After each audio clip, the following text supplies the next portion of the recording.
You're tuned to The Drive on your 24/7 home of the black and gold. Steelers Nation Radio.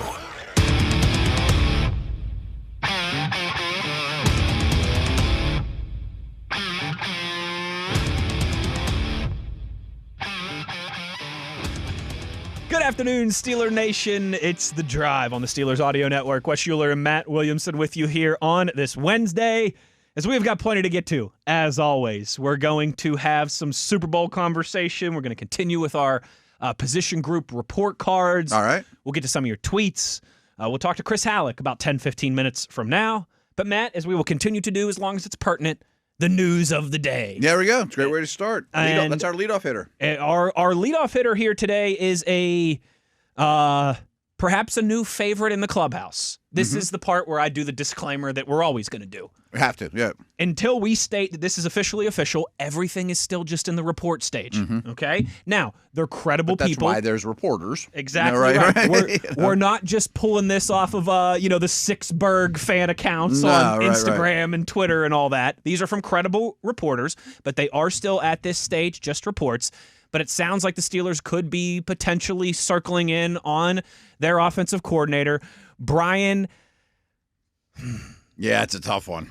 Angelico, I believe, is how it's pronounced. I hear people our say apologies, and we'll Angelico, learn. but Okay. I believe I went back and looked at the Vikings pronunciation guide. No, did you? And they have it Angelico is how he pronounces his last name. So Brian Angelico, who has been the Vikings tight end coach and has previously worked with Mike McCarthy for 3 seasons in Green Bay. He's also a former Pitt assistant, so has some Pittsburgh ties. And it sounds like he is in town or was in town yesterday, and this could potentially be the Steelers' offensive coordinator hire, maybe even by the time we get off air today. Yeah, and another report was Scott Tolzien is going to hang with the Saints. He's going to stay with the Saints. Yeah. So he's probably out of the running. Massive Wikipedia scouting here, obviously, because it's he hard was also tight ends coach and pass game coordinator. That's what I'm saying. For Minnesota. That's an important aspect of it, because as we've kind of laid out through this whole cycle, there's kind of a pecking order and salaries and respect, and tight end coach is kind of the bottom of the list of the offensive dudes. Running back and tight end coach aren't as coveted as O-line and quarterback, of course. Those guys are, usually go from tight end to one of those type of deals. So immediately, the tight ends coach. That's nothing so great. The passing game coordinator says a lot. That's a legit title, and teams don't throw these titles around because it also does mean more money, more status, more responsibility in the room, more responsibility on game week, things of that nature.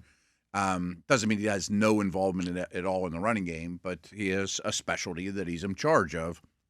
And the little homework I did on him this morning, besides the background that you mentioned, is their head coach, O'Connell, right? His name slipped my mind for a minute, who's a very, very good offensive mind. And if I was having a head coach draft, he's a top 7 or 8 pick for me. And things didn't go great for the Vikings this year, but everything up until this point has been tremendous. And it's also noteworthy they just fired their GM for not exactly supplying the groceries needed for a gourmet meal in Minnesota. But O'Connell has referred to him several times, from what I understand, that's my right-hand man. That's my guy that I lean on throughout the week, which is exactly what you want. It's outstanding. Yeah. It absolutely is. And I think especially when we all know Mike McCarthy's going to call the plays. He's been upfront about that.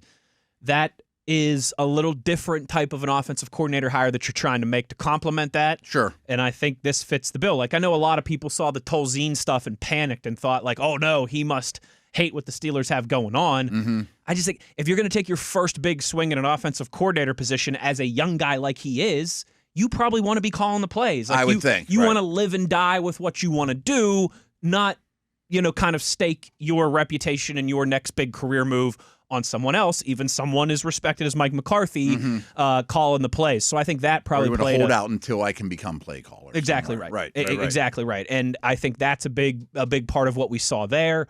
And I think that's probably a big part of why it feels like McCarthy and Angelico. Okay. I haven't tried to say it yet. Could be a nice. I keep telling myself potato leek soup. I keep Okay. Angelico. But it looks like that is he's kind of the leader in the clubhouse for the Steelers right now. Again, these are reports and whatnot, but these they are could all happen still soon. just reports. Yeah, yes. That could happen soon. Yes, absolutely. With that, Matt, there's not many spots left in the coordinator world. Not many spots left in the coordinator world. It is crazy, as you pointed out. I think it was yesterday. Like the longest tenured offensive coordinator in the league was hired in 2022. It's nuts. That's insane. There's 3 of them that are either hired in 22 or 23. I retweeted your tweet, so I can find it here pretty quickly. Yeah, say Mike Clay put that. 29 of the current 32 NFL offensive coordinators hired in 2024 or later. 2024 or later. That was, that's a minute ago. Stenovich and Phillips are the 2 longest tenured offensive coordinators in the National Football League. They've had their job since 2022. Yeah. That's why. And who are the 3 teams again? Green Bay, Indy, I think, is one. And Cooter. Which I should know off the top of my head. But anyway, the 3 that are, quote, long-tenured offensive coordinators are all for teams whose... So Cooter is the Colts. Jim Bob Cooter is the Colts. Yeah, okay. Yes. And the head coach calls the plays. And the head coach. All those 3 of them. 3 are all with offensive head coaches, Mike McCarthy types. They're all like, if they were to hire this dude from the Vikings, whose name I'm not going to try to pronounce. That... You better learn, Matt Williamson. So, offensive coordinator is like the shortest term gig you can imagine in the league. That's crazy. It's crazy. That's a mind-bending stat right there. So I'm guessing, just to paint the Steeler perspective on it, if you were to hire this young fella from the Vikes, you get him 3 or 4 years before someone tries to poach him, which would be an eternity in offensive coordinator years. It's like dog years. Because if you're really good, you become a head coach. That's the thing. You're the great offense coordinator. Ben Johnson, Liam Cohen. Yeah. There's a million examples. Defensive head coach, they're not going to promote you. Bucks lost a couple. And if you're bad, well, you're out. You know what I mean? So it is a short-term gig. The Winter Olympics open in Italy on Friday. Mm-hmm. The last time the Winter Olympics opened 4 years ago, these guys maybe 2. Like that's had the same job. Crazy when you frame it. The last time the Winter Olympics opened 4 years ago, only 2 of these guys. There's 32 of them are in the same job. Now that's not play caller. It's offensive coordinator by title. Yes. Some of these Andy Reid play callers or whatever have been there forever. Exactly right. That's the problem. It's crazy. Yeah. Last kind of news of the day that I wanted to discuss with you here before we ring up our buddy Chris Halicke. Sounds like we're not out of the Andy Weidl weeds just yet. Oh, I didn't hear this. Speaking of the Vikings and that vacant GM job. Oh, I guess a new one popped open. His name's Alec Lewis, I believe. He is the athletic reporter for the Vikings. So he's like the Mike DeFabo of the Minnesota Vikings. Yeah. And he reported a list of their top candidates. And Andy that's Weidl, the only GM job open right now. And Andy Weidl was on that list of their top candidates that they would like to talk to and interview about their vacant GM job. Okay. So obviously he's not alone on the list, and doesn't mean he's definitely getting poached. Again, I'm rooting for him, but kind of not rooting for him, because he's good at his job. Same. It sounds like they're reporting George Patton of the Broncos is the favorite in the clubhouse right now, but that the process is just getting started. Yeah. And Andy Weidl's definitely on the list. The Broncos have done a magnificent job of rebuilding that team since Peyton and remember Russell Wilson 3 years ago, everyone thought they're going to be in purgatory for a while. Yeah. They had just heard this on the way here. Like, forgot about, and this will be more Super Bowl related, but Seattle traded Wilson for 2 firsts and 2 seconds, all of whom it's Mafe, Derek Hall, their starting left tackle, Cross. And Witherspoon, their stud corner slot guy. That's what they got for Russell Wilson. Meanwhile, Denver gave up all those picks that could have been those guys, on Russell Wilson. And a huge contract. It was like the Watson deal before the Watson deal went through, and they got out from under it quickly. And this is not to try and sound like a company man. I know at times you and I do, but that's why I laugh when people are like, that George Pickens trade might be the worst trade of all time. Oh, you have no idea. Are you kidding me? You're right. No, right. The Broncos. The Broncos gave up 4 quality draft picks, big time picks, 4 big time picks for a quarterback they got a year out of. They're all starting on Sunday. Yeah. That also, I think, is a good lesson in things are never as bad as you think. Things are never as bad as you think they are. Things are never as good as you think they are. No. You can always fall back quicker than you expect. You can always catch up and get back into it. And I remind people, I know Pickens had a phenomenal year. Good for him. He was a deserved Pro Bowler, no doubt. et cetera. No doubt. But when we start doing mock drafts and you're like, oh, we got 3/3. Why don't we trade up into the second and get this receiver? And we're like, you guys be pretty happy about the draft capital that's sitting around right now. When even more smoke than there already is around some of his cantankerous nature of contract negotiations. Yes, now things get sticky for Dallas. What do you do now? You're right. George Pickens is doing some interviews on Radio Row this week talking about yesterday's price is not today's price. Okay. And that number's gone up after the year that I just had. And which he has every right to ask for. Absolutely has every right to ask for. You knew this was coming. You knew that this was coming. Just getting started here. Let's talk to our buddy Chris Halicke about some of this moving and shaking. We will, of course, get his thoughts on Sunday's big game as well. We'll do all that and more with our buddy on the other side. Just getting started here on a Wednesday. It's The Drive on Steelers Nation Radio on the Steelers Audio Network.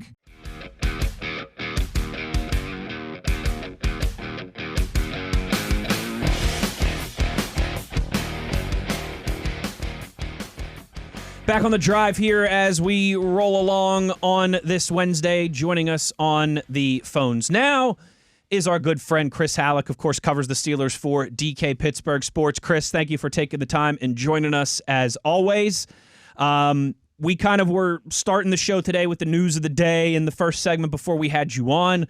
Sounds like the Steelers could have found their man for Mike McCarthy's first offensive coordinator here on his Steelers staff. Brian Angelico, pass game coordinator and tight ends coach from the Vikings, who has a history with McCarthy in the past.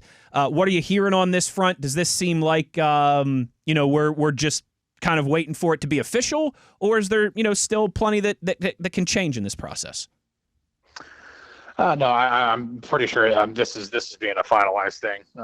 It's just a matter of time before the team does their whole little thing where they send out the graphic and everything. But listen, it makes a lot of sense if they weren't going to go with Scott Tolzien, who did interview for the job, who I thought was a pretty good candidate for the job.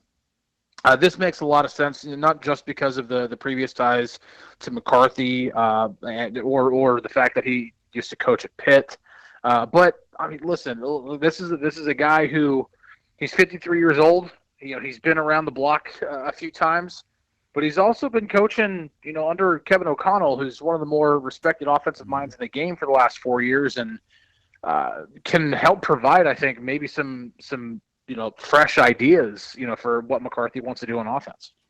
So, Chris, you sent me the other day a very detailed, well-written scouting report on Drew Aller, the Penn State quarterback, and I assume you'll be doing more. Urge everyone to check that out. I wonder if you could give me the thumbnail scouting report on Wesley Uhler as a pond hockey player. Big Tex getting right into it, getting his first foray out on a Pennsylvania pond with me this past weekend. What kind of skills does the young fella have? Wes is a better skater than me, that's for sure. Okay. His edge work is more refined than mine. Okay, well said. But I think I might be a little bit more competitive in terms of the stick checking and everything in that regard. I definitely had a few strips, not necessarily of Wes in particular, but I will say Wes and I teamed up in the last game that we played, and Wes sniped the game winner. Oh, so, okay. Wes I missed that on SportsCenter this weekend. It just missed the top. Just missed the top. Just missed the cut for the top 10. I don't know what happened. I think he's lucky that there weren't boards to mix it up in the corners. No, that's my job. Yeah, my job. I'm the guy who gets all the dirty work done in the corners and in front of the net, and I'll pave the way for the flashy guys like Wes to hit the bar down stuff. That's kind of how the drive works. It's funny you said that, Matt, because I literally had in my notes here, last thing, don't forget to ask Big Tex about his first time out on the pond this past weekend. Nice. Matt just jumped right into it there. That is funny. Yeah, no, man, I hope we enjoyed having you out. Hopefully we'll get some more pond hockey in here before the winter is over. Certainly looks like that could be the case. But Chris, building off of what Matt said there about Drew Uhler in your scouting report, we do now have the East-West Shrine Bowl in the books. We have the Senior Bowl in the books. We are obviously still waiting for the Combine and some pro days, so this process is ongoing. But Fernando Mendoza, consensus QB1. Is there anybody else, though, behind him that has started to intrigue you, interest you from a Steelers perspective? Not even necessarily, obviously, in the first round at pick 21, but just somebody you're keeping an eye on and you're saying, you know what, that might be a day 2 draft pick type guy that I'd be interested in. Is anybody emerging in that regard? Well, the one guy who's stood out to me recently was Nussmeier. I thought he had a good week in Mobile. He doesn't have your prototypical, size and arm necessarily, like in terms of like, that's an elite trait. Got to get that, But there's a lot to be said for, I think this past season is a really, really hard year to judge Nussmeier on with everything that happened at LSU. I think that's kind of true for a few different programs. Like the programs that went through like significant changes in the middle of the season. And so I'm intrigued in Nussmeier. I have yet to do my full blown scouting report on him. Which requires sitting down, watching film on at least a few different things and really putting my thoughts together, things that I like, things that I don't like. But I am definitely more intrigued about Nussmeier based off of what he did in Mobile than I was before. And then since I did do a scouting report on him, right now, listen, when it comes to Drew Uhler, a lot of people are immediately turned off because he shrunk in all the big games at Penn State, and he regressed as a senior before he got injured. Now he's coming off of the ankle. Is he going to be healthy? Is that going to affect his mobility moving forward? All of that is valid. I understand that, but the dude is 6'5", 235. Yep, can't teach that. The dude has an elite arm. Cannot teach that. He can make some ridiculous throws. Because of that arm talent. I mean, the one throw he had against Oregon in the Big Ten championship on a 4th and 10, while being pulled, and he just sidearm slings it 25 yards downfield, and it's right on the money between 2 defenders. You can't teach that. A lot of the stuff that's wrong with Drew Uhler is mechanics. It's his upper body and lower body being completely disjointed and leading to a lot of misses on throws that you should never miss. Coaches will look at that and be like, coaches will look at that and be like, I'll take that project on. I can't teach him to be 6'5", 235, but I can teach him proper footwork. I can coach him up on that stuff. And so coaches will, like Mike Tomlin used to say, I run to coaching, and good coaches will gladly take that on. And so a lot of the stuff that is exciting about Drew Uhler is stuff that you don't have to teach him. It's all the other stuff that needs to be cleaned up. I think the one thing that you might still be concerned about is how well he processes the game, for sure. And then if you want to throw in, did he shrink too often in big games? What's his pulse? During those instances, what is he going to be a guy that's always going to get flustered in that? Those are legitimate questions. But when it comes to all the easy misses and stuff like that, coaches aren't worried about that. How would you judge him as an athlete? I think he's more athletic than people think he is. He's not a true dual threat guy. But he's not Josh Allen. I had Josh Allen as my NFL comp. Damn. Ooh. Okay. But maybe an early Ben? Yeah, maybe. But the reason why I chose Josh Allen as my NFL comp, and I even specifically wrote it out because I knew a lot of people would be like, oh, gosh, don't you dare. I said, that does not mean that I think Drew Uhler is a future NFL MVP. It just means with the size and with the arm and with what he can do and has been asked to do in terms of using his legs, it reminds me a bit of what Josh Allen does, especially like even earlier on. Listen, Penn State were having him do designed runs between the tackles. There aren't many quarterbacks that can do that. Now, they weren't doing it a whole bunch. Yeah. But, like, I remember watching that UCLA game where they, lost, and it was a terrible game. But there were some times it was just catch the ball out of the shotgun and immediately tuck and run between the tackles. I'm like, there aren't many quarterbacks who are asked to do that and who can do that and who have the size to be able to do that. So that's why it reminded me of that. And I think if you get a coach that can coach him up and get him to clean up a lot of the stuff. Listen, Josh Allen wasn't a perfect quarterback either. And before 2025, there was a lot of talk when, coming off of that his junior year, that Aller was going to be a first-round pick. Oh, yeah. I remember talking with a couple of scouts where I was asking, okay, that particular class, okay, it's Cam Ward at the top.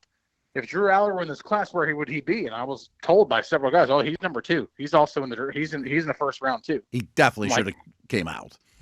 Yes. I mean, there's hindsight involved there, yeah. But he's intriguing. I want to see, number one, if he can work out at the combine. I don't know if he will. The ankle thing, I don't know for sure. I want to see if he can work out at the combine. But even if he can't, does he go and does he still meet with the teams? And if he can work out at Penn State, I would imagine. Right. And then if he can go to Penn State's pro day and work out there, he's got to do something where he can show coaches things and show teams things.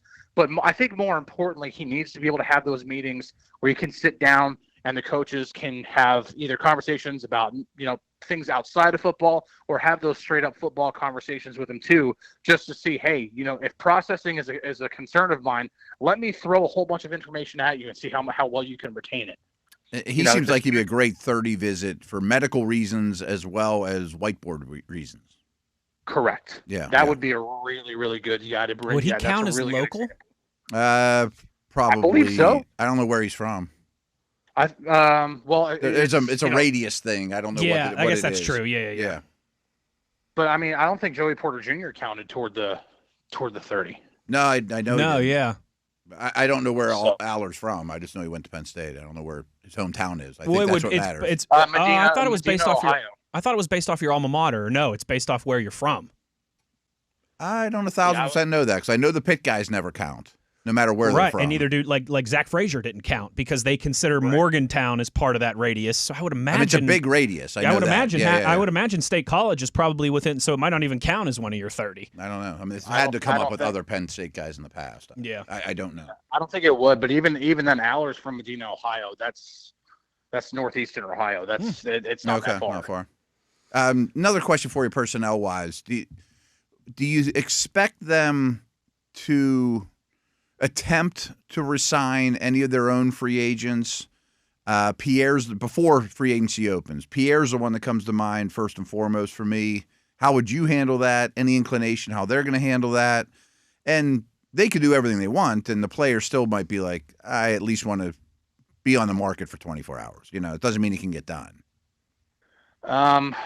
Pierre could be an interesting one, but he also did a lot. That's the one thing when it comes to these free agents that, either the Steelers want to keep or fans really want the Steelers to keep. There's a reason why you want the Steelers to keep them really badly. Because they're marketable. Yeah, and those players know that, and more importantly, those players' agents know that. Yeah. And they're like, listen, if I'm Kenneth Gainwell right now, I am telling the Steelers, listen, I loved my year in Pittsburgh, but this is an opportunity for me to get perhaps the biggest contract I'm ever going to get. And probably the last big one. Mm-hmm. Right. That's what I'm saying. Right. Especially this might be the chance this might be the chance for him to get literally the only really big contract he'll ever get. Mm-hmm. And so he's certainly the biggest signing bonus he'll get. Right. And so you guys might be the team to give me that, and that's great. But I would almost be doing myself a disservice to not at least see what else is out there.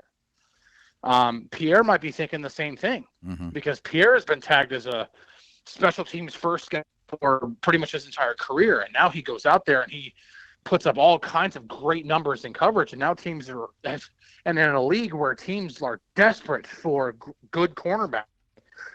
Yeah. They might be willing to overpay. Oh yeah. And then from the Steelers' perspective, you're like, man, is it even going to be worth it to sign him?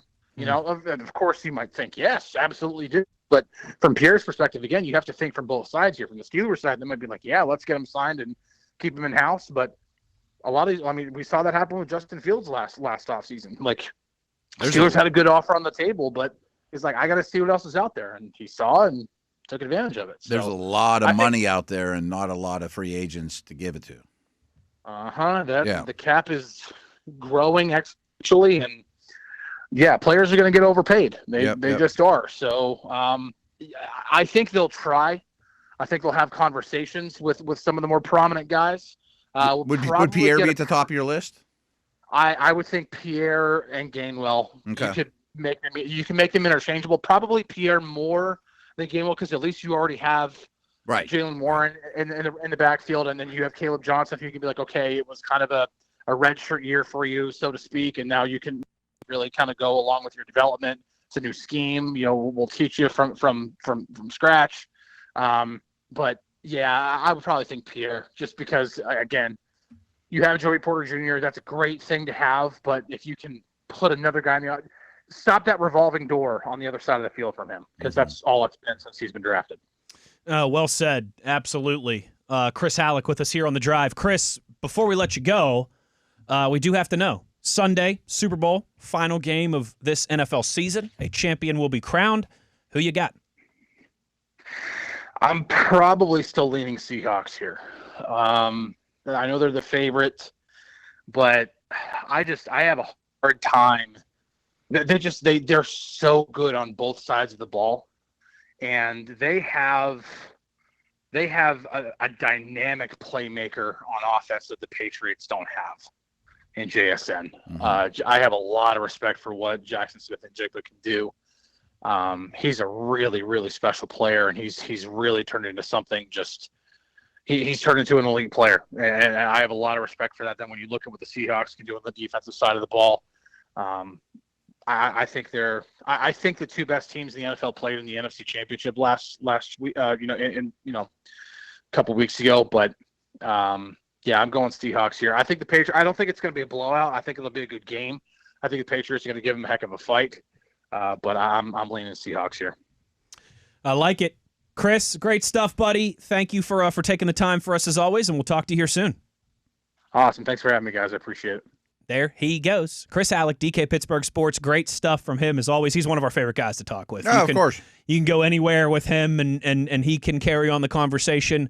And I think he's going to be pretty involved with draft coverage and the prospects and free agents. Absolutely. And stuff outside the organization. He likes doing all the same dork stuff that we like. Yeah. I mean that in the best way possible. It's a good mix. I like how I literally just wrote. I didn't know you even had other. I wrote pond with a question mark, like just at the very end to make a joke about it, and you went right there right away. But the scouting report. I've gotten a few of our media colleagues out to our pond where we play up in Cranberry over the years. Anybody shock you with skills? So I've been trying to get Josh Getzoff, the Penguins broadcaster. I assume he has a hockky background. He played club at Ithaca, I believe. I've been told he can wheel. Okay. I've been told he can wheel. But I tell you what, Chris Halicke, for being a Texas guy, he was a good skater out there. He knew what he was doing. Maybe he's like your Rob King connections. Get Caulfield out there or Borky or one of those guys. Borky's another one that I've talked about because he doesn't live far from that area. But the problem with Borky and Getzoff, I've invited them in the past to play with us. They're always like, it's hockey season. I'm busy. It's like the Pens, like asking us, dude. It's week 5 of the NFL season. I got stuff to do. It'd be like the first weekend in October. Like, Wes, you want to come out and play softball on a Sunday? Like, no, I got a game. It's like, hey, we're having a turkey bowl. You want to play? Like, no, I'm watching the game. Exactly right. Exactly right. Some more news to get to when we return. Also, Matt posed a very interesting Super Bowl related question in our little group chat this morning that I want to bring up here on the show. We'll do that to close down this first hour. On the other side, Wes Uhler, Matt Williamson.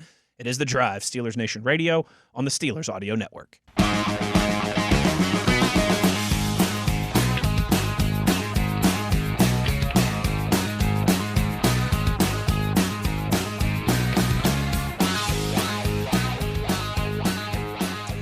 We've got a Super Bowl on the horizon, and I want to kind of begin conversation along those lines with a interesting angle that Matt brought up to me this morning. But before we get there, in just a second, couple other notable things here. Mark Cabali's reporting, we talked about Frank Cignetti Jr. being added to the staff Kaboom is reporting his official title will be Senior Offensive Assistant. Okay. For Frank Signetti Jr. Gotcha. So we knew that he was being added to the staff, but that's now being reported as the role.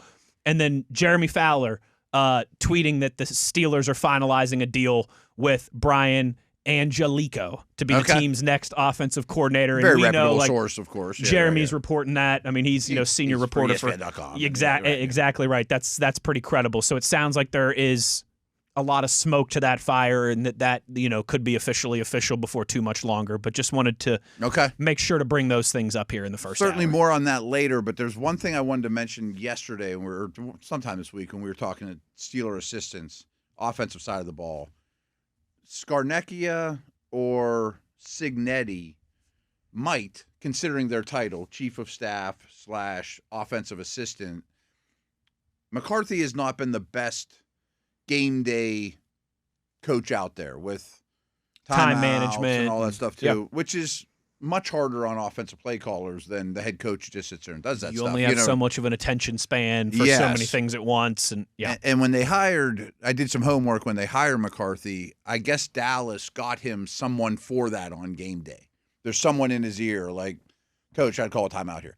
That kind of thing. And I wonder if one of those two will get that game day job, because it has not been a strength of his over his career. We have a big coaching,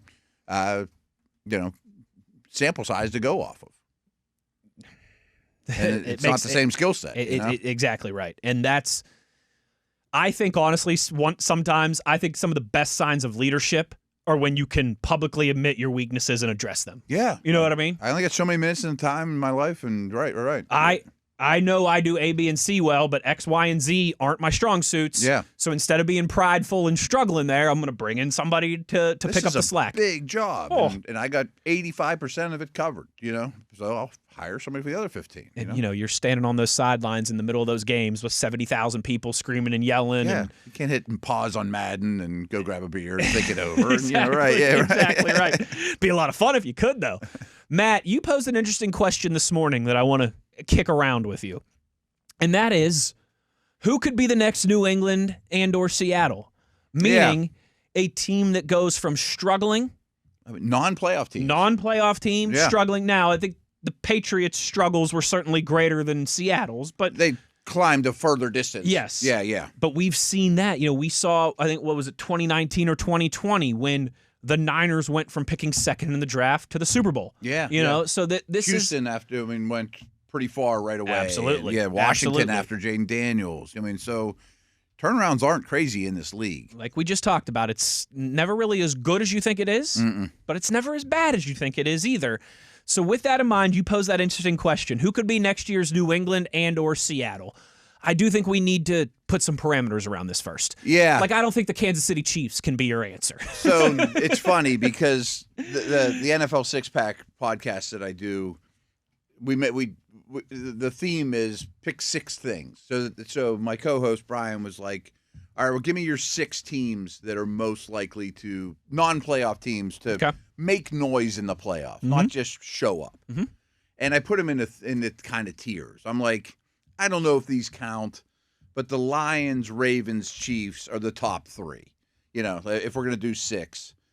Maybe one of their 3 windows is closing. I mean, windows don't stay open forever either. No, they don't.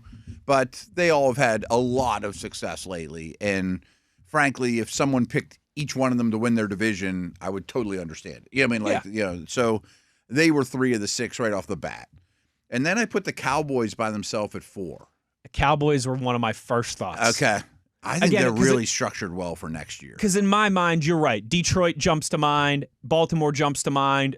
The Cincinnati Bengals we should talk about in this conversation. My first thought was the Chiefs are kind of their own weird outlier because that's obviously the answer. But they had gone to 7 straight AFC championship games and 5 Super Bowls in there before this past season. So I think that's an easy one. And all 3 of those are probably favorites to go to the playoffs at least. Baltimore, Detroit. Totally. Yeah. Totally. But my kind of same process was after you get rid of the obvious answers, then who's? Then who's interesting? I thought about the Bengals, thought about the Cowboys, thought about the Colts and the Titans, both. And I think there was maybe one more. Oh, the New Orleans Saints. Okay.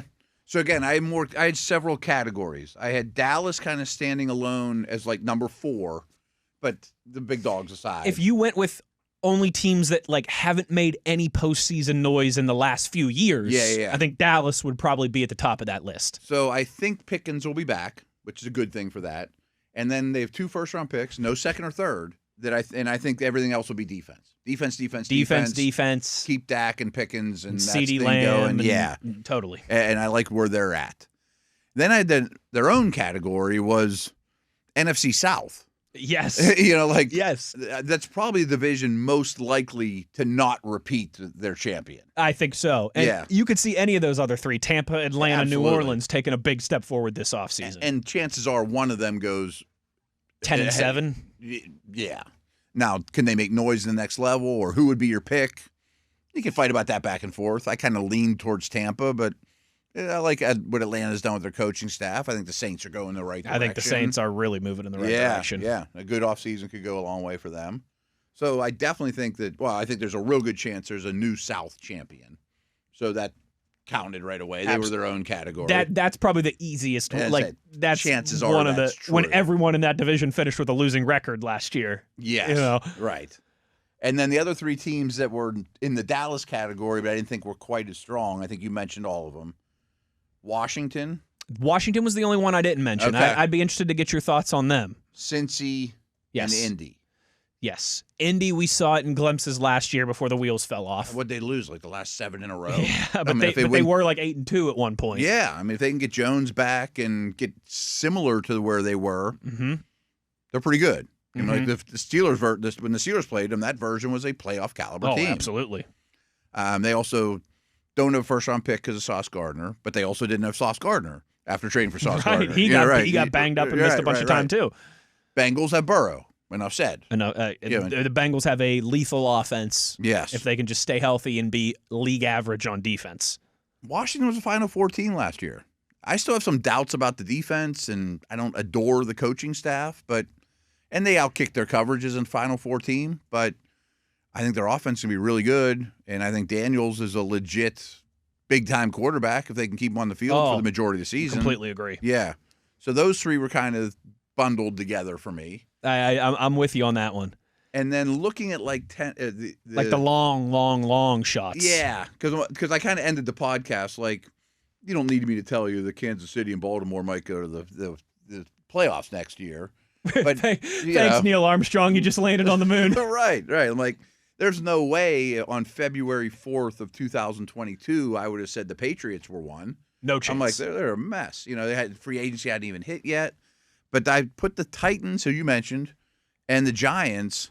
There's some striking similarities to those teams compared to a 1 year ago version of the Patriots. Got the quarterback. They got a first-round quarterback going into his second year. I like Ward better than I like Dart, but so be it. A big-time coaching change with an established guy on his second stint as a head coach. Mm-hmm. Tennessee, like New England a year ago, has the most cap space in the league. You hit on those. Couple nice pieces in the trenches. Early picks. Yep.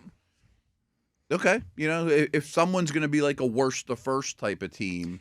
That was going to be the long shots. So, like, of the truly bad teams, who won 5 or less games. Teams are picking, like, in the top 6 this year or whatever. Like, the Jets, it would shock me. I can't imagine, like, the Jets or Browns. If the Jets were a playoff team, and maybe, like, if they were going to get Dante Moore, somebody like that, second overall, but I still. I can't even. They're a year away from being a year away. The Browns, can't see it. Can't see it. I mean, same thing. The offense just needs way too much work. I think Miami's even going to go further backwards than they went this year. Same conversation with Miami. If you said so, they won 7 games this past year. If you asked me if they go over or under that number, I would say they take a step back. Yeah, I think they sell pieces and So Titans, Raiders, Giants. Raiders could be better. I just think a coaching change could Cardinals, help them. no chance. Cardinals, no chance. I can't get Raiders to playoffs. I could get Raiders being like 2 games better. Mendoza looks promising. I could get Raiders maybe being like a 7-win team, maybe. Or we talk about them this year at this time. Like, Mendoza had a pretty successful season. This is year 2. They have a bunch of cap space. O-line's better than we thought. Something like that. But, yeah, I mean, there's 5 of them that I'm going to write off or so. out of Titans, Giants, Commanders, Saints, who would you put the leader in the clubhouse of those four? I think the Commanders are the best team, so I'm not sure they belong. Because as you mentioned, I mean, if Jaden Daniels is healthy the whole season, Yeah. who's saying they make the playoffs? They've at least done something lately. They certainly win more than 5 games. Yeah, But I think Harbaugh's maybe the best addition any of those teams made. that's a very Tennessee good point. still has a ton of cap space, though, too. Tennessee is the one for me in Yeah. terms of the worst to first that I would really peg. I think there would be like the franchise that if we were doing Titans Nation Radio or we were Titans fans that I'd be most excited about, you know, where this could go soon. Mm-hmm. Because, again, feels like you got the quarterback, hired some respected guys to that coaching staff. And listen, while the Jags were really good last year, the Texans really good last year, the Colts look like they could be a factor once again. Yeah. That's also a just historically unstable division. You know, it's always like, a new winner, and I think the Jags are here to stay. I think they got the right coach. I think Trevor Lawrence is stabilized. I think they'll get Travis Hunter back, which is huge. You know, but like the Jags won 13 games this year. If they went 8-9 next year, 9-8, it wouldn't shock me. Or just go to Pro Football Reference and look at the Jags win-loss record over the last 20 years. I mean, It looks like a mountaintop. It's up yeah. and down and cliffs. And it's a lot of downs. It's a lot more valleys than peaks. Yeah. And the Texans have kind of been a consistent force for the last few years, but Stroud's in a bad place at the moment. what if that continues? What Yeah. if he doesn't turn it around? So Colts might not have a quarterback for the first 6 weeks. You know, who knows? Yeah, and if they start 3-3 or something like that, or 2-4. Tennessee has a lot of similarities to the Patriots. They do. From a year ago. That's the big. Yeah. You can draw a lot of those same parallels for Tennessee. If they hit on 2 or 3 early picks, you know, a wide receiver, an edge rusher, and something else, as well as 3 or 4 free agents, you know, because they have the money to add 6 or 7 starters through draft and free agency, that could be a lot different. With a respectable head coach, you know, not a guy who got fired midway through the season. It is interesting because I think the only teams that we write off in this conversation, 5 of them maybe. Jets, Browns, Raiders, Cardinals. 4? Miami's debatable. That's true. I want to see how things go, but I bet they tank it in a way. I bet the offseason's not kind to them. Like, I don't think Tyreek will be back, or, you know, they could have big quarterback questions. May even be like Quinn Ewers. I like this conversation. Yeah. Real quick, I know we got just a couple minutes till we have to go to break. If we were to do the reverse of this, the inverse of this conversation, I bet a lot of people are picking the Steelers. which playoff team takes a significant step back? I'd have to think through them. For me, there's a big one, but it depends on what their quarterback decides to do. If Matthew Stafford were to retire, Oh, yeah. I think I'd be shocked if he does. I would too. I think he's got another. I mean, Yeah. he has been so good in the postseason the last few years. Yeah. I mean, he might have been the best I mean, player he on the might field in the win NFC MVP this Championship weekend, game. yeah. He might win MVP. Even last year when they lost to the Eagles in that divisional round game, other than Saquon Barkley, I think he was the best player on the field. Like, he's been great in the postseason for the last few years. But if he were to retire, That would be a whole different story. could see them taking a Unless they would significant make step some back. huge move. Yeah, maybe the Eagles too. I don't know. That feels Yeah, like Eagles that feels seem like a volatile unstable. situation, man. Unstable. I think Carolina's going the right direction, but would I bet that they're a playoff team next year? No. Probably not, you know. I tell you what, the Eagles. A lot of people would pick the Steelers, I'm sure. Yeah, You know what I mean? but I do. Like, I think there's a difference between a 10-win playoff team like the Steelers and a 12-win playoff team like the Rams. But I guess the Rams were a wild card. The Steelers were a divisional winner. So it really. I think we mentioned 31 teams. I don't think we mentioned the Vikes. Oh, we did not. Because they won a lot of games just a year ago. Yes, they did. They were a game away from being the 1 seed in the NFC a year ago. They have some continuity at coaching positions. They were 9-8 Bringing this year. Flores back, but the elephant in the room is what's the quarterback? J.J. McCarthy. Yeah, what do they do what there? If Cousins lands there or something like that? But their division's so hard. That's why I kept them out of the conversation too. Like, I still think they're 4th in their division, no matter how it shakes out. If the Bears maintain what they've been doing, the Packers get better bounces in the health department. Yeah. And the Lions we talked about just slightly uptick. Right. That's a brutal division. That's a real tough. The NFC North and the NFC West are just. I mean, that's why I think Arizona's got no chance. No chance. Yeah. They would probably be the one, them and the Jets, that I would put the chip on of just no chance. No chance. No chance. And then the Maybe Browns would probably be Browns. next. Yeah. Fun first hour of the show. Second hour of the show, let's get back into our position group report cards that we have been that we started this week. We'll also get to some of your tweets before we get up out of here. All that and more in hour number 2. Uhler, Williamson, The Drive, Steelers Nation Radio on the Steelers Audio Network.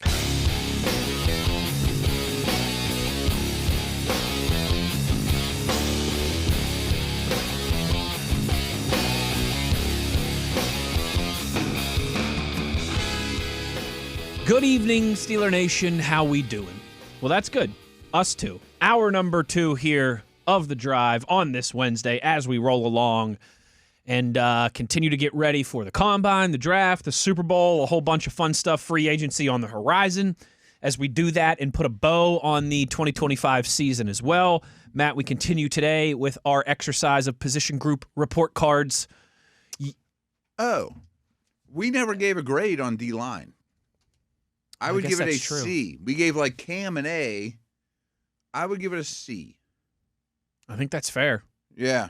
There were some bad moments. It wasn't terrible, No. but it wasn't a strength either. Right. And while you're right, Cam is clearly an A. Yes. Everybody else, they had some A weeks, they had some B weeks, they had some C weeks, they Yeah. added a couple D and F weeks. Yeah, exactly. So I would say C or C+. I think that's fair. I think that's the neighborhood we're in there. I think that's fair. And I think we look at it and we say they've got a lot of vertical mobility there. Yeah. But I'd like to add another I'd like to add vertically mobile dude, young pup. Yes, absolutely. And I do think there's a good chance that we will see that either in free agency or in the draft. But good call by you. So yesterday we went offensive line and then defensive line. Mm-hmm. Today, let's go wide receivers and cornerbacks, if that's all right with That's you. all fine by me. And let's spin the block because this is something Moats used to yell at me about all the time. He'd be like, you always want to start with offense. You guys, you media guys, always want to start with offense. So since we started with the offense yesterday, let's start with the defense today. Cornerbacks. This one's a little crazy because, man, the way that the group started is certainly not the same way that the group finished. So you have to include Ramsey for when he was a corner, I think not so. when he's a safety. I think he factors into both of those conversations. You have to include Slay. You have to include Slay. Yes. You include Pierre. You include Asante Samuel Samuel at the Jr., end, Brandon Eccles. That's about it. Though. I think that's obviously Joey Porter Jr. Porter's the mainstay. But I'm trying to think like there wasn't anybody else that, Not to play a ton of snaps. or even Pierre. Did we mention Pierre? Yeah. We mentioned Pierre. Yeah. Okay. So I think that's the group: JPJ, Pierre, Ramsey, Slay, Eccles, Asante Samuel Jr. Those 6. Yeah. Okay. So I'm probably going to be kinder here than maybe the end results showed because, like, contrary to popular belief, Ramsey wasn't a disaster at corner. No, he was not a all-pro superstar. No. But he wasn't a liability He either. wasn't Rod Woodson in his prime, but I didn't think he who was is? a bad corner, especially when with the thoughts of he's mostly going to be slot near the line of scrimmage.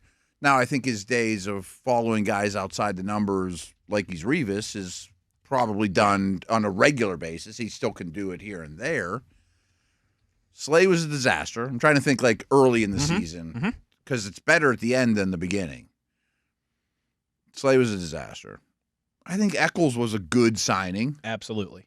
And Man, you really needed him as the season played out, and you started shifting around in that secondary. And you entered the season with him basically as your 4th guy, which is a great place to be. Awesome. I remember us talking like, I can't remember since I've been involved with the Steelers, their 4th corner actually being a strength. Totally. I mean, it's always like a special teamer or a 5th round rookie or something. Someone like Beanie Bishop that you're trying to squeeze out a UDFA year out of. And usually the 3rd guy is questionable. Yeah. But if your 4th guy is a plus 4th corner, great.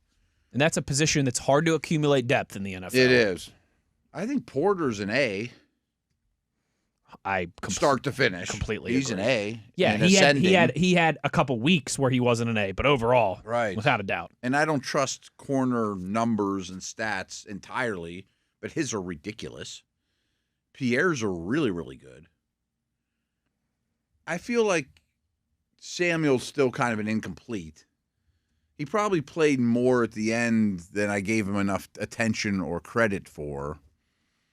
But at that point, Pierre was a starter.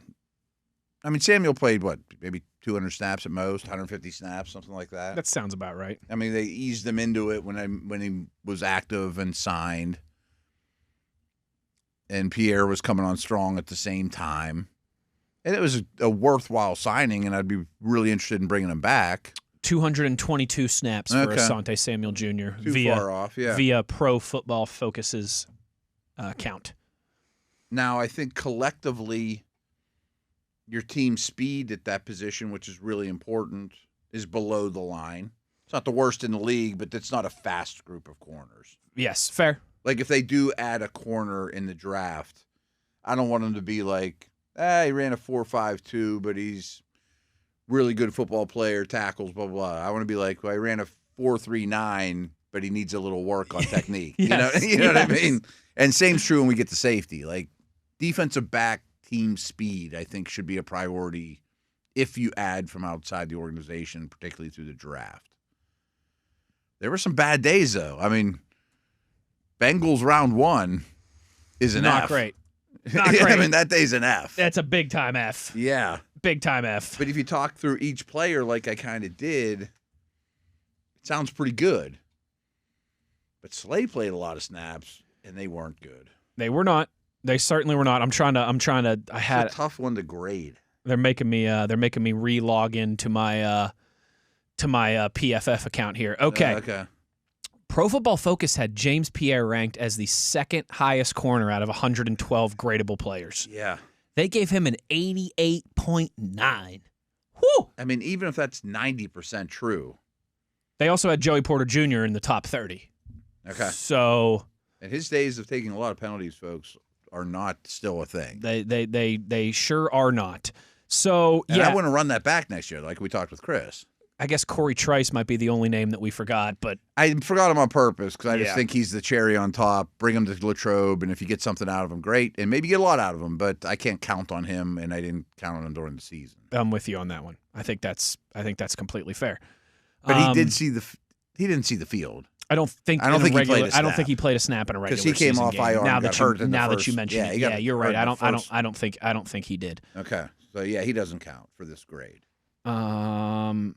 If it will let me sort this. Jalen Ramsey, most coverage snaps, then Joey Porter Jr., then Kyle Duggar, actually, which just kind of speaks to the turnover in there's a lot of shuffling. In that secondary. Almost 400 snaps for Brandon Eccles. You're talking about coverage snaps. Yeah, 255 for Pierre. That's interesting to me. So even if Pierre was a really good corner, his piece of the pie is not as strong. Well, sure. I mean, this is graded on a curve. Yeah, exactly. It's the collective corner grade for 2025. I think I'm confident with a B. I say I'm going to give it a B. Not a bad tackling group either. Porter's become a better tackler. Ramsey was a really good tackler. Big time. Slay wasn't, or particularly interested. Big time. I think Joey Porter Jr., man, his ability to kind of keep contained and keep the edge there in the run game. I mean, it was big, and a lot of those games that we referenced where they silenced the talented running backs. Yeah. The Jonathan Taylors and the Josh Jacobs. Now let's not talk about James Cook. We're going to leave that one out. Although I will say I thought there was a couple times that Joey Porter Jr. specifically in that game kept the James Cook run at 7-yard gain instead of a 17-yard gain, Yeah. But regardless, I think TV just sent us something that Pierre took over as a starter in week 10. In week 10. Okay. But still, that's a pretty big body of work, but it can't count for 17 games worth of work in a playoff. He wasn't even a full-time starter for half the season. Right. I think it's still a B, though. I think it's a B. Yeah.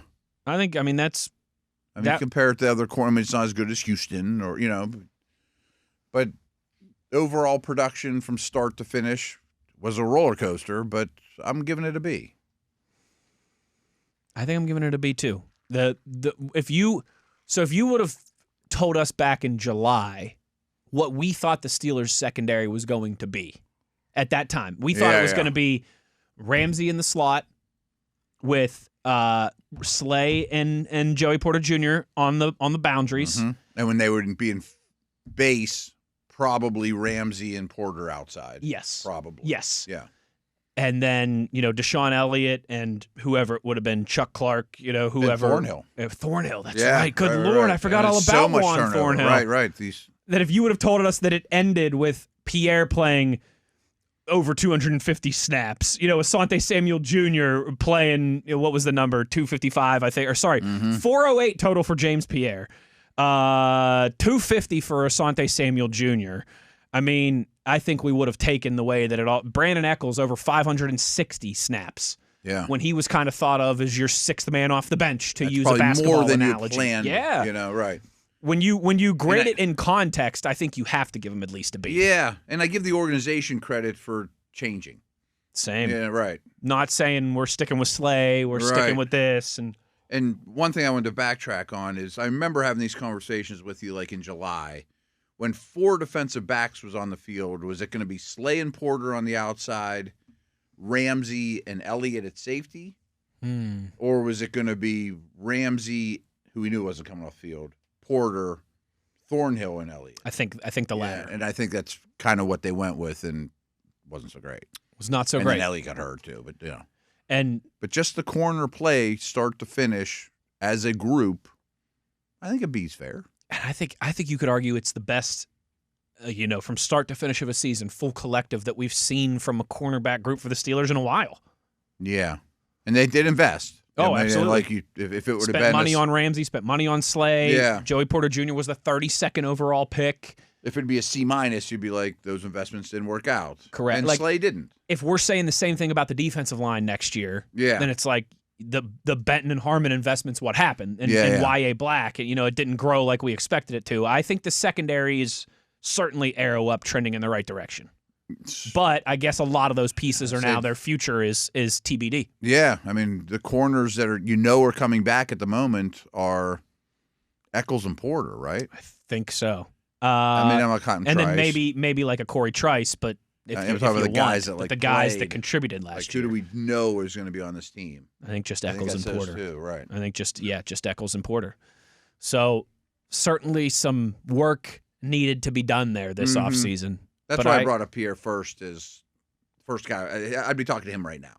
Yeah, I agree. I don't know if he'd be open to signing before free agency opens, but I'd be talking to him right now. And I know this isn't as much of the timeline as before free agency in the next month, but I'd be talking to Joey Porter Jr. too and trying to get that thing done before training camp. And I know, as you mentioned too, at camp, I know you love that. And I'm kind of with you. It's a good timing thing. I do think there's something to be said when you're 2 weeks into knocking the crap out of each other in 90-degree weather every day. It's your teammate gets a nice contract. It's a nice kind of emotional boost, uplift for everybody. And you're not talking to all the other agents about a lot of that hay's in the barn already. You went with your original, with your camp roster at that point, and you can calm down a little bit as a GM in a salary organization.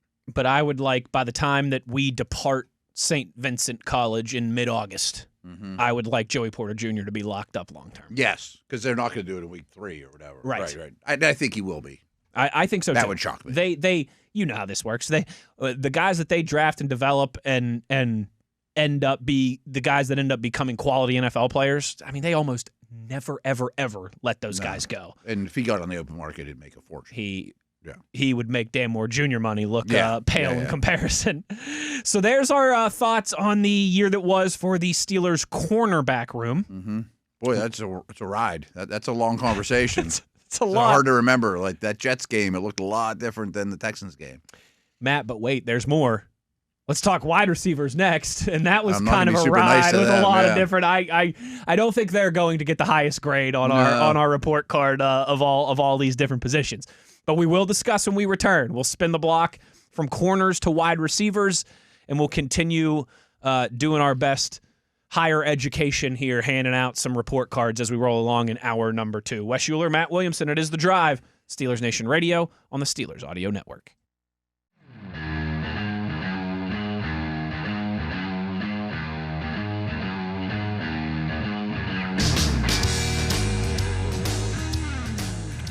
Rolling along here, back to school,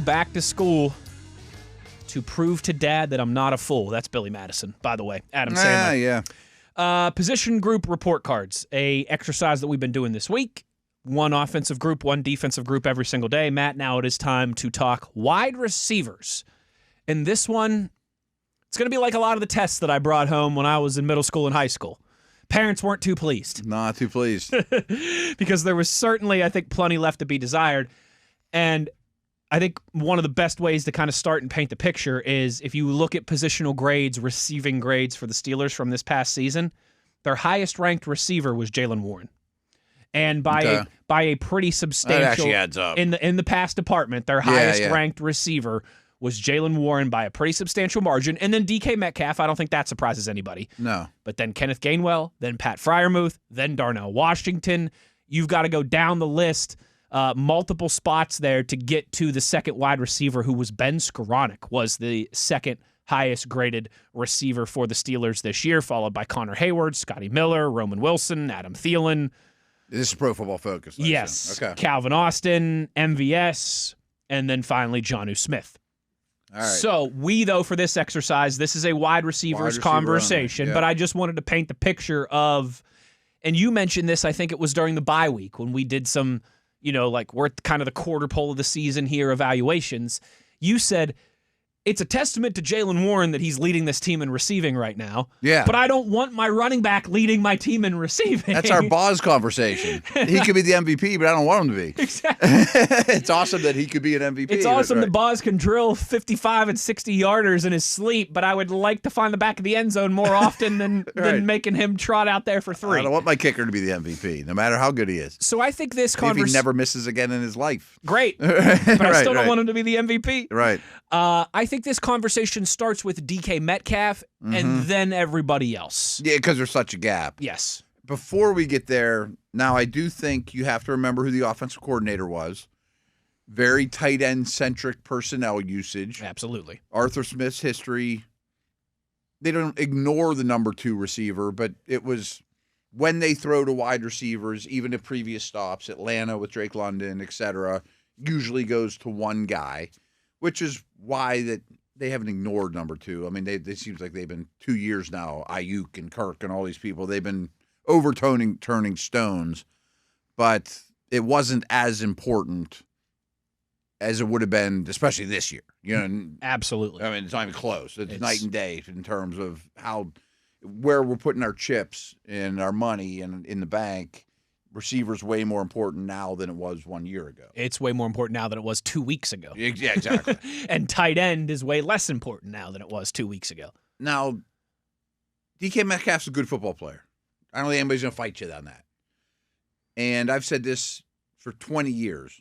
There are not 32 WR1s walking the planet. I'm glad you brought that up. Yeah. Because that's been a popular off-season topic is you got to get a wide receiver 1 because DK Metcalf's a 2. You're framing it the wrong way. There are only about a dozen true, bona fide number 1 receivers in the NFL. They're like franchise quarterbacks. There's not 32 of them, one for each team. You got to trot one out there, but that doesn't, I mean, it's Chase and Jefferson. The Cleveland Browns don't have a wide receiver 1. AB was a wide receiver 1. Correct. You know what I mean? Correct. Anywhere he goes, any coverage you face. I actually wrote a definition of a wide receiver 1 10 years ago, whatever. Basically, influences every game, can't be eliminated by doubles. Not that he's going to thrive always with doubles. Doesn't matter if it's man zone, down and distance. Doesn't matter. He's going to impact the game. If he's got a future Hall of Fame quarterback or just a league average guy. Right, that he's going to still strike lots of fear in every defensive coordinator, keep them up at night type of guys. Metcalf's not that guy. He's a good player. Mm-hmm. He's really dangerous.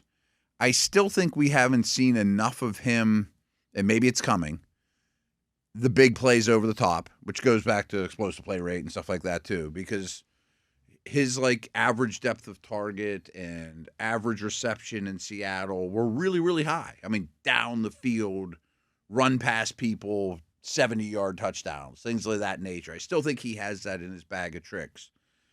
We talked this to no end. He's not as good a contested guy as you would think for his size and, the way he looks. He's not Larry Fitzgerald at the point of attack. Sure, Calvin Johnson. Those guys, right. So, although, to be fair, who is those two right, guys? I'd say they're as good as it gets. Now, it doesn't mean you can't throw him a jump ball and you can't come down with it, but it's not – he doesn't play to his size that way. I do think he's pretty darn good after the catch. Oh. And we might see more of that, tackle breaking, or I always say a Dublin. If you give him a little space, he's good at taking those 5 and 7 yard routes and turning them into 25-yard routes. And to be really fair to DK, if you watch the All-22 of any game, that's where I was thinking you were going to land here somewhere. So much attention. That is the biggest X factor, I guess, if you will, in this DK Metcalf conversation. If you want to say that he underwhelmed a little bit this year, I don't think that you're crazy. I think that's fair. If you say he stinks, I think you're crazy. But if you say he underwhelmed a little bit, I don't think that's crazy. But I think everything in context, and it was so easy for defenses to game plan around him because there was nobody else that they respected. Everyone did the same stuff. Right. It'd be like, hey, Steph Curry's great, right? But he's even more lethal when he's got Klay Thompson or Kevin Durant or Draymond Green, like these other guys that you have to respect and game plan for too. Yes. Now, I do think just Steph Curry and 4 pieces of wood out there, right, it becomes much easier to limit Steph Curry knocking down threes. Exactly. Or even a better example in basketball might be like the guy that drives to the hoop, because Curry can still hit him from half court. Absolutely. I don't know, you guys aren't going to guard him, but I know I'm nitpicking. Or a great hockey player or whatever. Now, I definitely think those dozen wide receiver ones, Jamar Chase or whoever, would have done more against those coverages. Sure. But that's also a pretty short list. There's not 25 guys that would have done more. There's maybe a dozen. Yeah, it's about a dozen. So I think he's a B. Yes, I think he's a B. Yeah. He was a 3.0 student. He wasn't making the honor roll, but he certainly wasn't anywhere close to flunking out like some people are pretending. And I don't think he's declining. I mean, we got to remember he's been in the league a while. I don't think his best days are behind him or anything like that. I still think he's in his prime. And frankly, I don't care if he's worth a second-round pick in his contract. That's not what we're talking about. We're talking about play on the field. We're just talking on in between the white lines, been. But the others are an F or a D-. I mean, I'm comparing to 31 other wide receiver rooms. I don't even know who I could try and give a C to. I don't and think again, any. this is purely Except as a wide. Skowronek, but that doesn't. But that's because we factor in everything with Skowronek. You know what I mean? he's asked to do on offense is a C, but he's not asked to do much. Exactly right. He's asked to play 8 snaps a game. Ben Skowronek for the year, all encompassing, is like a B+, A-. Oh, you know what I mean? As a Pittsburgh Steeler. Yes. But in terms of pure wide receiver, that's what this conversation is. Right. I say this all the time. I know where you're going with this. The defense says thank you when you put those guys out there. Yes. Right. I mean, every one of them. And that includes Valdez-Scantling. That includes Thielen. Because the level is so high in this league. It's like, okay, you stumbled into those dudes and they did some things for you. But then you look on the other sideline and they're playing with T. Higgins in that role. Or Jordan Addison. Exactly, right. I mean, even like Houston's not the best receiver room. But they got. But man, I would have killed for Christian Kirk this season. Yeah, or the 2 rookies, that are 2nd and 3rd round picks that are flashing a lot. Let alone Nico. Look at Jacksonville. You know what I mean? Right, even with Travis Hunter going down, right? Still had Brian Thomas. Still had Jacoby Myers. Still had Parker Washington. Yeah, I mean, you can do it with almost every team. Yeah. I mean, we talked about Pierce for the Colts. Well, they also had Pittman and they also have Downs, and that's who you're comparing these guys against, and.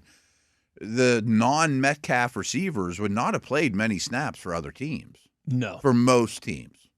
Especially for division-winning playoff teams. Right, let alone like the Rams or, what I mean? Sure, yeah. Forget, okay, maybe they played for the Cardinals or the Browns or the Jets. They'd get in there here and there, but they would not have played. If we went through all the receiver snap counts, it'd be way higher here than 90% of the other teams for those non-DK Metcalf dudes. And then he's corrected, but that's not a secret.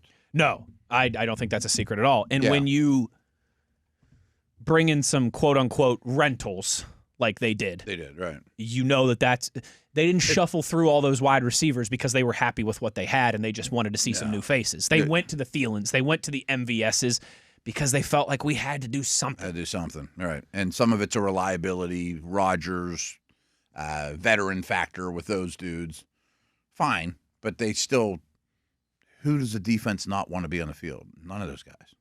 I mean, maybe Austin can run by you. I would say he's the best of the group. Yeah, because he's got speed to burn. Mm-hmm. And I think Calvin Austin is one of those guys. He belongs on an NFL roster. He belongs on an NFL field on Sundays. His contract in a couple months will reflect that somewhere. Yes, but he's like the middleweight that you're asking to jump up into the heavyweight division. Yeah. Or maybe the lightweight that you're asking to jump up into the heavyweight. He's just punching above his weight class with being a wide receiver too. And this is probably more of a big picture NFL offseason conversation that we'll have. Little receivers are getting phased out fast in this league, and especially little slots, which has worked against Roman Wilson too. Like, it's easy to say Roman's not getting a chance. There's no Edelmans or Welkers anymore. It's just not how the league. There's not. As you mentioned, this league changes so quickly. Yes. Like, if we did a real simple exercise, like, who are the top 20 receiving leaders at the wide receiver position this year? I bet 90% of them are 190 pounds or more. Yeah. You know what I mean? They're not all look like DK. Whereas even 7 or 8 years ago, that would have been a very different conversation. Yeah. And, like, AB was smaller, but he was strong, Like, I think some people think of, like, Jackson Smith and Jigba and Puka Nacua as tiny guys. They're nuts. They're not, like, Calvin Austin size. Not even close. Puka Nacua is, like, 220. I mean. Like, he might not be 6'6". It looks like he was built in a wide receiver factory. And Smith and Jigba's got thighs and thickness. And those guys are, like, built like Hines Ward. You know what I mean? Right. So little receivers are getting phased away pretty quick. Yes, they are. Especially slots. And I think that was part of the bringing in MVS and Adam Thielen, too, was at least these guys give us some size. And not to mention, I mean, it's kind of like tackling and run support for the corner conversation, but blocking matters. Totally. You're getting Especially nothing. in an Arthur Smith offense, it really mattered. You're getting nothing from Austin. You're getting nothing from Roman. That's what Skoranek brings to the table, and the two guys they added have some of that, but it's part of the equation. It's 1/10 of it, but it's part of the equation. And the other thing is they had no man beaters. Like, I've told the story a million times. Like, the day I get hired as a scout, go watch every coverage or every snap you possibly can of wide receiver and corners playing man coverage at the college level, and you're not going to get many. And teams don't play man coverage like 70% of the time, but you have to be able to beat man. Have to. And the Steelers really, really struggled. And boy, was that obvious when Metcalf was suspended. I mean, that's all you need to see. Well, if you watch those two games, that's F wide receiver play. To use the basketball analogy again, you need guys that can create their own shot. Mm-hmm. It's great that you could come off of a perfect screen and a play design, but you need to be able to create your own shot sometimes with a hand in your face and a defender all over you. It's a great way of putting it. Right. I think, and I'm kind of racking my brain real quick, but I think this is, if we were to power rank all the Steelers position groups, wide receiver would be last. It'd be last, yeah. So, yes. Not to be rude, but I think someone has to be last. Someone has to be last, but right. I think it's, I don't know who would fight. If we're going C for the defensive line, they need to be even lower than that. I was going to give them a D. Yeah. And Metcalf is the only reason they're not. I think Metcalf is the only reason that they're not on. Yeah. I'm with you on that. And it'd be closer to D- and D+. Yeah. I mean, I'm just judging them against 31 other teams. It's the truth. I mean, like, if you and I were sitting here, evaluating the Browns quarterback room, like, it's an F. It's not good. right. It's not good, and I think they know that. We'll see that addressed. Yeah, I bet the offseason reflects that. They know this. And if we look at kind of like, if we look at all these position groups as stock prices, I bet you this time next year that wide receiver one will be the one that has grown the most. Oh, I bet in camp we'll be like, ooh, now this is a group of receivers. Yes. There's a first rounder. Now this is a B and could even be an A by the time There's the year's Boston, the first round pick out of Washington, and Romeo Doubs and Metcalf. Mm-hmm. Okay. And maybe some 4th or 5th round pick too that we are excited about at that point. And the Pursuiters of the world are putting a microphone and say Rogers' face, and instead of like, oh, these guys are coming along well, we'll be like, now we're cooking. Now we got some. We got some ingredients in the kitchen, baby. Exactly. One more segment to go on the other side. We'll close it down. You couldn't afford an injury. It's 2 years in a row, right? Look at the last 2 games when DK was suspended. How dire it was. Nobody got open. I mean, that was a tough way to live. Yeah. And certainly the production there showed. And I got to believe that is not going to be the case here in 2026. I'd be blown away. I would be shocked if it was. One more segment to go on the other side. We'll cross some T's, dot some I's, and get to some of your tweets before we get up out of here. Wes Uhler and Matt Williamson. It is The Drive on Steelers Nation Radio on the Steelers Audio Network.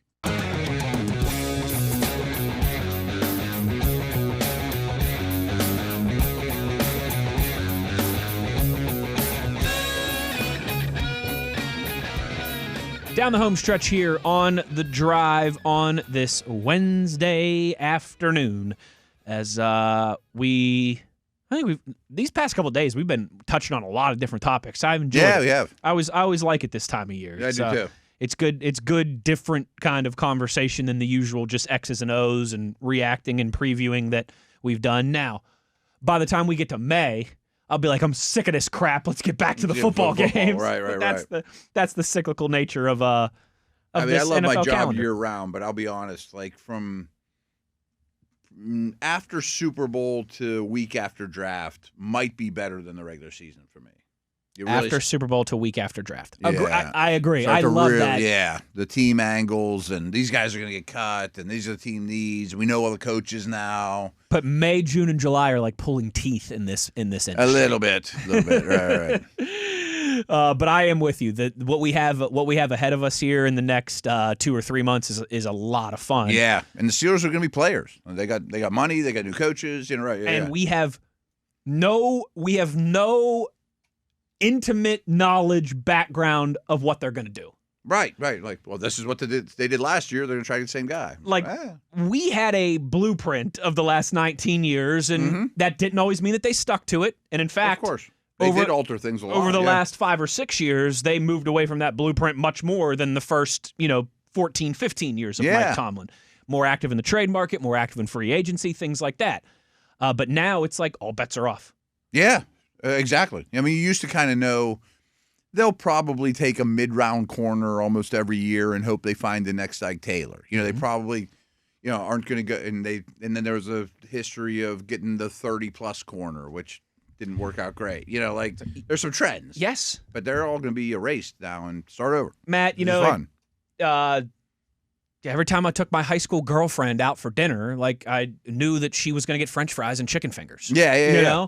Which is great. But then when I started dating my wife, it was like, I wonder what her palate is all about here. Yeah. She wants to go get burritos instead of burgers or whatever. It's going to be fun seeing this kind of first off-season iteration of, yes, familiar names like Omar Khan and Andy Weidel, absolutely. Of course. The organization's still going to do things the way the organization does. But with an overhauled philosophy from head coach, one that we know is going to certainly have to put more emphasis on the offense. And he's have influence, too. Big time. I was a fan of Shula and Steelhaas and all those dudes, too. Steelhaas. If they would have came in as head coach, I don't know how much weight they would have in buying the groceries. That's because they never had, That's I think one thing that people is as you and I have said, we know there's some people that aren't thrilled about the Mike McCarthy hire. Sure. I think you should like that part though. I think so too. He's got the gravitas, he's got the resume to walk in and say, hey, this is how we have to run our offense in modern NFL, and this is what we have to do to accomplish it. Yeah. I don't just need a receiver, I need this kind of receiver. Yes, right. and I don't just need a receiver, I need 2 or 3. Exactly. Yeah. Whereas if it's someone who's 38 years old and it's their first crack at it, they might not have that. I mean, he can say that to the owner. He can say that to anybody in the building. And not that another head coach can't speak to the owner or whatever, but they just haven't. They've never been in those shoes. Before we get into the tweets, one more thing that I wanted to get your thought on today. Jets hiring Frank Reich as their offensive coordinator. Doesn't move the needle for me a lot. The Nagy hire we haven't talked about. I thought that was more interesting. That too, yeah. I'm Eagles, not ignoring correct? your Jets one. Yeah. Reich's, both of those. Yeah. The Nagy one's interesting to me, but not really in a positive way. Reich's interesting to me just because a few years, not that long ago, he was one of the hottest up-and-coming names. I had to say, at least he brings a professionalism to that job in a swimming upstream environment. Let's put it that way. Yes. Where the Giants, I think there's more hope. Here's my problems with Nagy, though, is he's going to be in charge of developing Dart. And it was a while ago, but he was in charge of developing Trubisky and Fields with the Bears.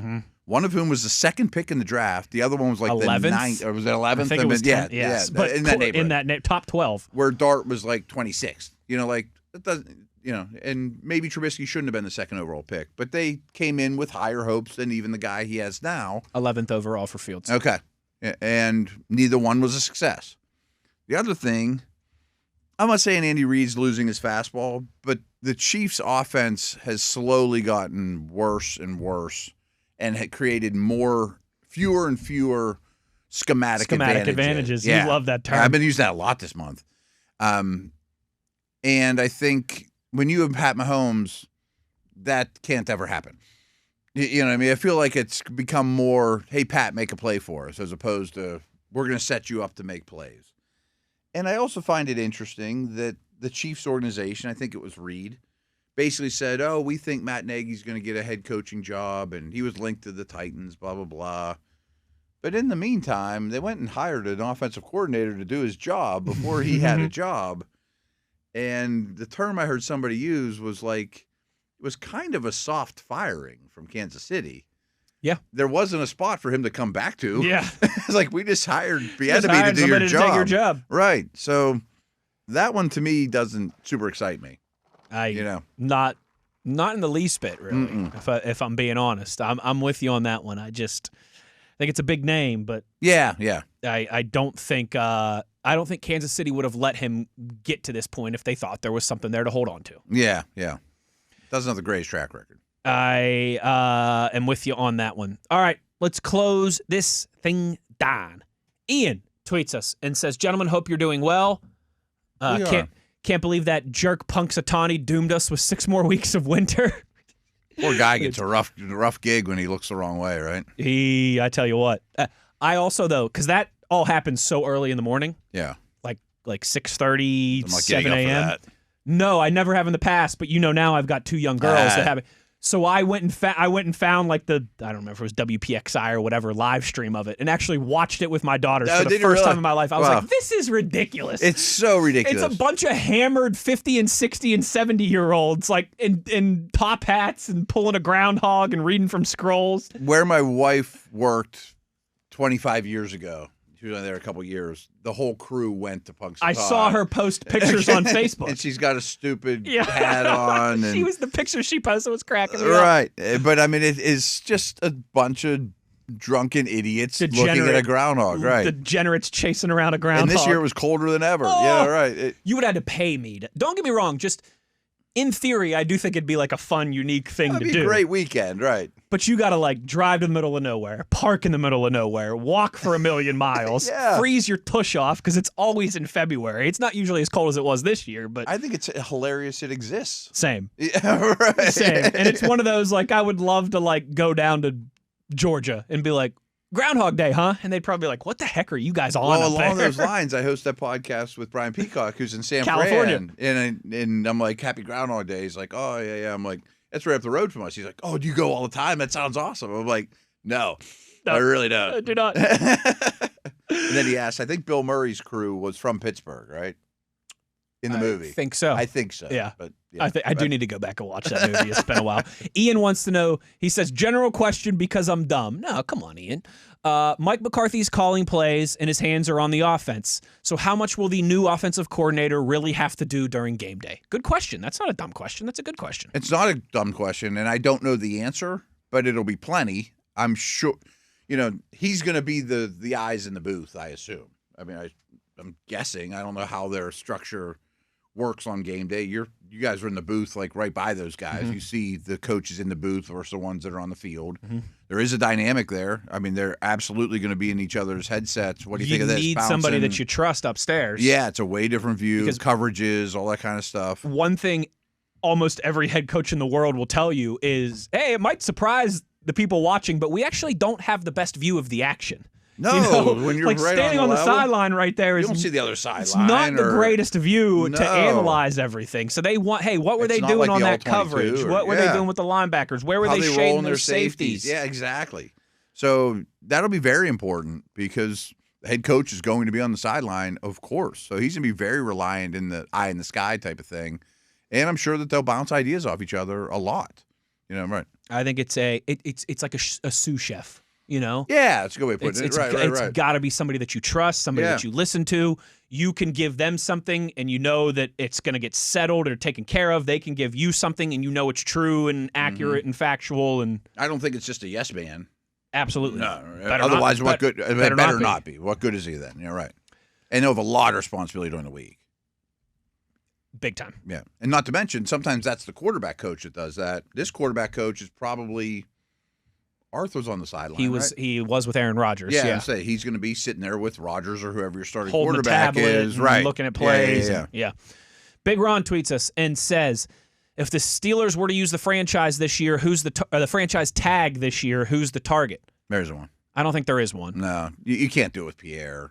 Gainwell's a no. You can't do it with Pierre Gainwell because you'd be paying them so much above market value. Yeah. You could get them cheaper than the franchise. And I don't think you're in a position where you would need to do it with a Joey Porter Jr. or a Nick Herbig. Well, they're not even up yet. But you're right. That would be a year away. That'd be a year away from now. That's an option. Like if you can't get a deal done with Porter. Yeah. I guess be like, you're I got right. I got the franchise. That's still another year away. Yeah. I mean, you got to basically be a top. You're paid like a top 5 guy. You better be George Pickens. Yeah. You know. You basically have to be a top 12 or 15 player at your position to even be considered. Like see them all lose not an option. No. You have to play them like a tackle too. I like if Foz was up, yes. Ooh, like I didn't think about that, but yeah. Yeah, like those ones work. You know what? Actually, I need to put that in my note. I need to make sure we got to do a position group report card on special teams. Yeah, we definitely do at some point. So But I don't on, think that's even in the realm for the Steelers currently franchise tagging anybody. Like everyone remembers because his agent made a stink of it. Everyone remembers when Aaron Donald was like the best player on the planet, and his agent's like, franchise tag stinks because they can tag him and get my guy for a discount. Mm-hmm. If you're going to pay him like a top 5 defensive tackle when he's way better than everybody else, he should be making number 1 edge rusher money. Yeah, I mean he should be the highest paid defensive player in the league, not a top 5 defensive tackle. So once in a while it works against in some ways like that. Couple quick hitters here as we wrap this thing up. I appreciate this from James. Rashard Mendenhall remember how yesterday we were doing that Steelers quiz? Oh, yeah. And I was like, I don't think Rashard Mendenhall was drafted until a few months later. Rashard Mendenhall was part of that 2008 team. However, only played 4 games. Did he get hurt? Because remember, he got that hit from Ray Lewis early in the season and was out for the rest of the year. Okay. So it was that Monday night game against the Ravens in September, early in the year, shoulder fracture. And then that was all that we saw from him that season. So he was on that team. He does have a ring, but did not score a touchdown and was not part of the equation down the stretch. Folks, we screw things up. If we do, let us know. Let us know. Yeah. I screw up names all the time. Right. I think Especially stuff like that. I think some people get bothered by that. Listen, Matt, you and I. My history memory is not great. We do not work for the Associated Press. No. We are not covering legislation or presidential stuff or real things. That we're 2 jabronis talking football, Matt. That's exactly. right. So we're gonna make mistakes and get things wrong, and doesn't go through the editor's desk and get fact checked. Exactly right. So we always appreciate that stuff. CR Steeler Nation Chicago tweets us and he says, "I heard that Aaron Smith is a member of the Steelers broadcasting team. How often do you interact with him?" I don't think Aaron Smith is a member of the Steelers broadcasting team. He does segments during training camp and stuff like that from time to time with us. I mean, I've seen him at camp. Yes. I've never spoken to him in my life. Okay. Yeah, I don't know him at all. And so that was because in the past, remember, Moats and I used to do the alumni guest thing. Yeah. And then this year, I think it was Tom and Labs, I want to say. But he does some of that stuff.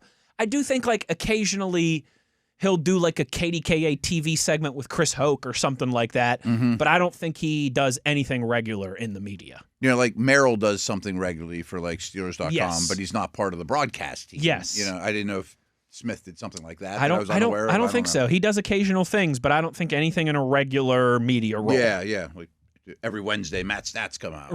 Right. Aaron's angles don't come out or whatever. Yeah. Exactly right. I saw heck of a player though. Merrill's doing.